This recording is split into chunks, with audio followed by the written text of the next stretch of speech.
The big news overnight was further strong statements from the German government that they support the European Central Bank in terms of its moves to effectively cap those interest rates for those indebted European countries.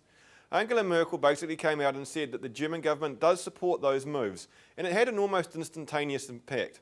The euro basically rose against most of its major trading counterparts, as well as we saw Spanish government bond interest rates drop.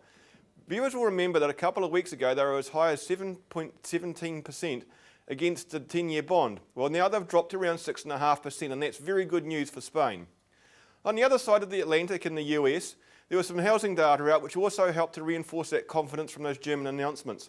Effectively, although new housing construction in July had actually fallen, building permits for construction in the future has in fact jumped to the highest level in 4 years.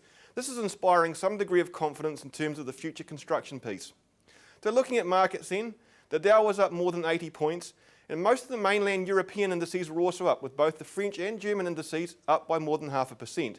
In terms of currencies, the Kiwi certainly benefited from that era of optimism, up against most of its major trading counterparts except for the European currencies, and up through 81 cents against the US.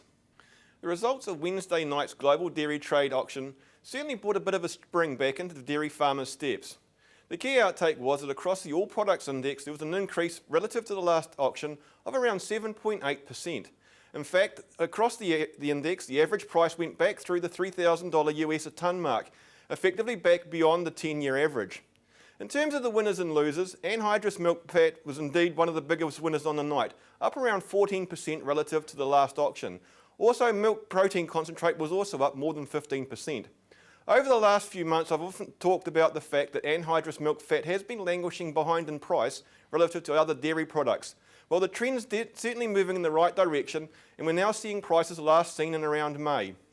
Both milk powders, skim and whole, also saw good improvements, around 7% up on the last auction. The question on everybody's lips, of course, is whether these trends upwards are sustainable. And the main thing on people's minds, of course, is climate. Obviously, the US drought seems to be driving things in terms of the price, but there are also now concerns about El Niño conditions in Australia, as well as potential adverse weather conditions in Europe.